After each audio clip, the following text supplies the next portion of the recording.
احنا دلوقتي مع المنسق العام للجبهه الشعبيه المصريه بالاسكندريه استاذ احمد سعيد الجزار، واحب اقول له ان انت شرفتنا وكرمتنا النهارده مع امهات الشهداء، واحب اسمع منه بقى هو عايز يقول لهم ايه.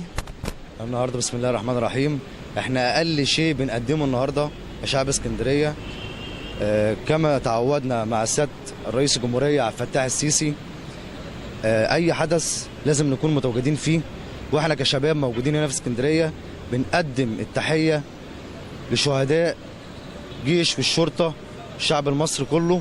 معانا النهارده زوجات شهداء من الشرطه قوات مسلحه، معانا النهارده امهات غاليه علينا جدا من الشعب السكندري، بنقدم لهم التحيه النهارده، بنقول لهم كل عام وانتم بخير، وده اقل شيء احنا بنقدمه النهارده. حضرتك تقول لي كلمه للشباب علشان نوعيهم بدورهم ونساعدهم انهم يقوموا بيه.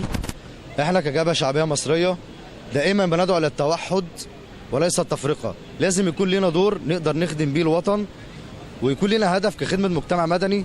وطبعا الاهداف اللي احنا بنتكلم بيها كجبهه شعبيه مصريه ان احنا اهم شيء عندنا نتحد من اجل اعلاء رايه الوطن بكلمه تحيا مصر بالعمل وليست بالكلام. ان شاء الله.